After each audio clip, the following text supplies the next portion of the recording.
Hey folks, welcome back to my channel. This is Mike. Thank you for joining me. And I'm going to talk about another one of my cinematic obsessions, Greta Garbo. I have this wonderful book, The Films of Greta Garbo, which I've had for many years. Talks about every one of her films, um, plus lots of great photographs. Now, I just finished another book about her, which I picked up as a sort of an impulse buy at Barnes& and Noble. Garbo by Robert Gottlieb, right? And this is a very fun read, very enjoyable, very quick read. It told a lot about her life and personal stuff, but mainly it concentrated on her life as an actress, which is what I was interested in. So I kind of got the spirit to rewatch some of the things that I already had and to send away for some as well. Now, I am in no way terribly knowledgeable about Garbo other than what I've read here because I still have not seen most of her films. However, as of Saturday, a couple of days ago, I now own most of her films because I got a nice big package from oldies.com. I sent away for 12 of her movies, and seven of them are silence, and five of them are sound films. So, along with what I already owned in this wonderful box set, I now own almost everything she put out. But let me start out with this movie to show you to demonstrate my own experience with Garbo. This is a film from 1984 called Garbo Talks, directed by Sidney Lumet.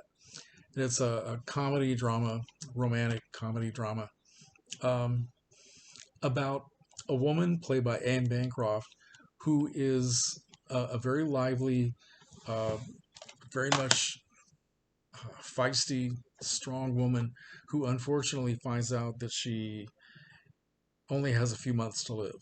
And she tells her son, played by Ron Silver, that her lifelong wish is to meet Garbo, right? She's been a fan of Garbo all of her life. And she's living in New York City. Of course, Garbo lived in New York City. And a lot of people had seen her walking about and tried to take pictures and all this sort of thing. So everybody knows Garbo was somewhere in the city, right?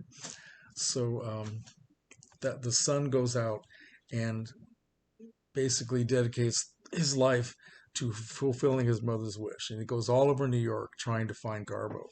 And the opening scene of this movie shows Anne Bancroft sitting up in bed watching The Late Show.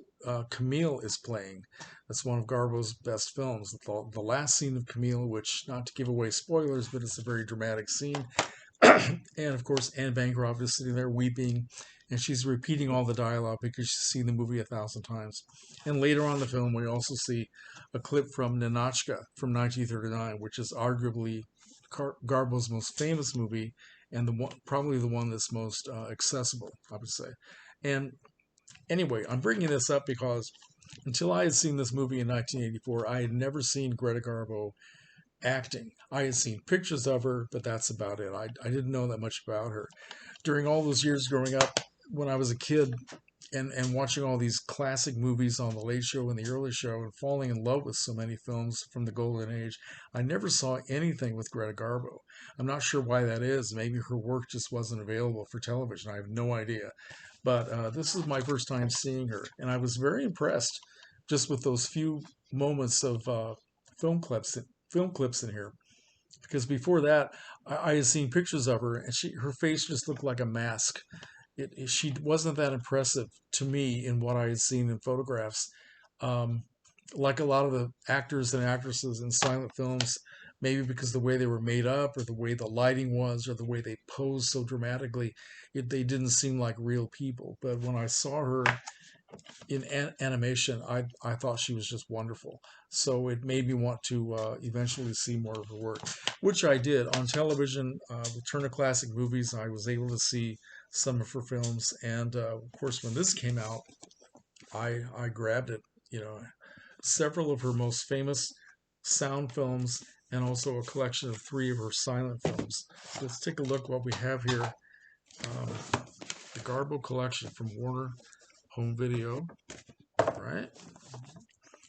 Okay, starting off with three of Garbo's silence. We have, now first of all, I should say that Garbo started out, of course, making a couple of Swedish films. She did a little comedy called Peter the Tramp. Peter the Tramp, when she was about 16 years old, which I don't even know if it's available anywhere, but it's not really considered to be an important part of her filmography unless you're just a diehard freak, which I don't really care about seeing it. But 2 years later, she made a very dramatic Swedish film called The Saga of Gosta Berling, which got her a lot of attention. And then she made a German film called Joyless Street for director G.W. Pabst. And this is what got her attention to from MGM and Louis B. Mayer, who discovered her and signed her to a contract, brought her to Hollywood. And she started off doing silent films. And in this collection, we have, let's see, three of her most famous. We have The Temptress from 1926, which is her second American film. The first one is called Torrent. These are two of the films I picked up from oldies.com in this package that I got yesterday, 2 days ago. And okay, so we have The Temptress, then we have Flesh and the Devil from 1927, which is the one that got her a lot of attention.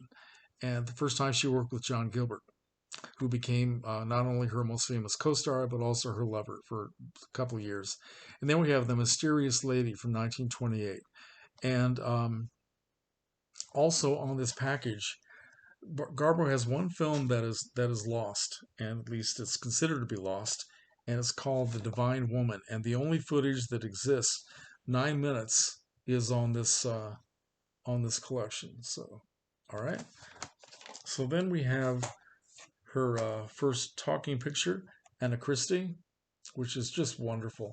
And also included here is she made the American version, and at the same time, she made another version in German, which she spoke fluently, and that's included here. And it's also very interesting, a little bit different than the American version, of course. Then from 1932, we have Mata Hari, nice costume picture, very exotic costumes, as a matter of fact. Then we have this classic Best Picture of 1932, Grand Hotel, which was the first all-star movie that MGM put together. They had not only Garbo, but John Barrymore, Joan Crawford, Wallace Beery, and Lionel Barrymore. It's very much Crawford's film. I mean, Garbo's film, but it's also Crawford's as well. Crawford was almost as big a star as Garbo at this time, and they don't have any scenes together, which is really too bad. But Crawford does a good job, so she kind of upstages Garbo a little bit. Maybe she was trying to, I don't know. Then we have this historical drama, Queen Christina.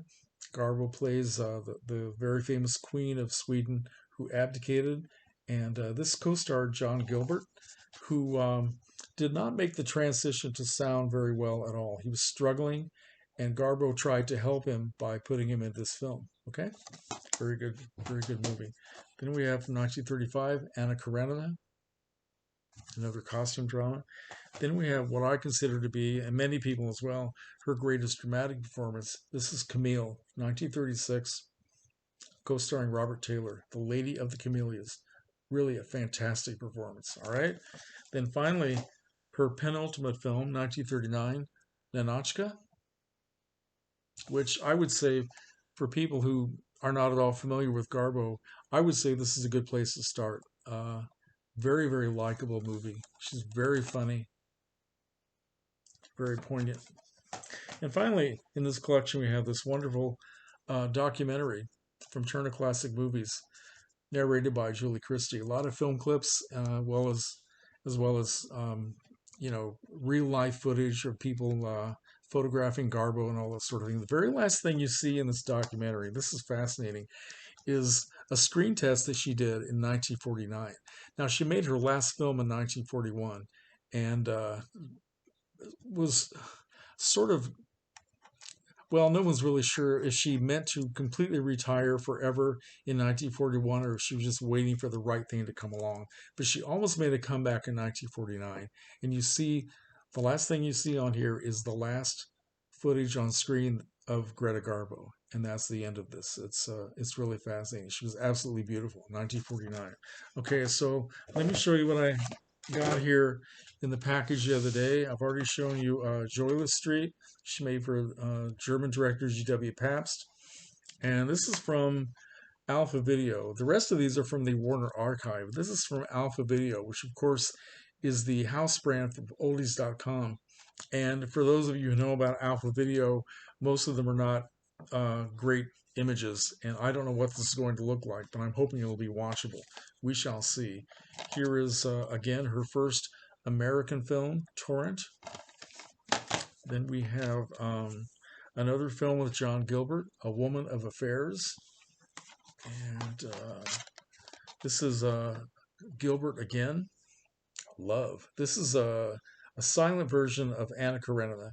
And the title card that begins the film says John Gilbert and Greta Garbo in love. So not only was it a chance for people to enjoy a film, but to fantasize about the real love affair between these two people. Okay. Then we have the Single Standard. This is called Wild Orchids.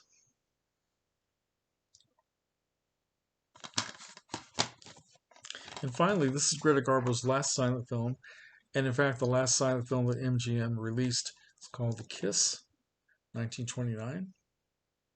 And then after that, she made her sound debut, went over very well. After Anna Christie, she did Romance. Then here's her one acting experience with Clark Gable, an up-and-coming actor at the time, not yet the big star that he certainly would be at MGM. This is Susan Lennox for Fall and Rise. Clark Gable, without the mustache. Okay? This is one that I have seen before. Very good movie. And another one that I've seen, this is Garbo in The Painted Veil, 1934, co-starring Herbert Marshall and George Brent. Then we have 1938, or 37, we have Conquest, co-starring Charles Boyer.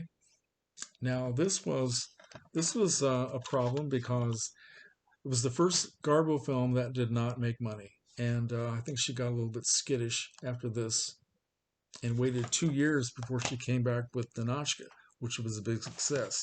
And 2 years later, she came back with her final film, Two-Faced Woman, which co-starred Melvyn Douglas, who had been with her in Ninotchka, and also Constance Bennett, who was a very popular actress in the 1930s and early 40s. And this is where it all ended. Garbo, I don't know if this didn't do well. I can't remember now. I think it made a little bit of a profit, but the critics didn't like it, and it wasn't terribly popular with audiences, and it didn't really suit Garbo at all. So after this, she made the decision that she would just sit out for a while. I don't think that, from what I've read, I don't think that she intended to retire forever. She just thought she would wait until something good came along. Also, the problem here was that in 1941, the world was at war, and America had joined the war, and the European market for Garbo's films, which was very important for their profitability, had dried up. They couldn't send those movies to Europe anymore. So that was a big part of her audience. So from what I read in this book, she went to Louis B. Mayer and said, I will stop working now, and after the war is over, I will start again. So maybe that was her intention, but as it turned out, she never made another film. So she became like a mythical creature, right? And lived until the age of 85, died in 1990. I think just one day after my mother died, as a matter of fact. My mother died in 1990. So anyway, so we lost Garbo. And anyway, if any of you want to say anything about any of these movies that you may have seen or are curious about, please let me know. I know there have to be some other Garbo freaks out there. So let's hear the comments, folks. Take care.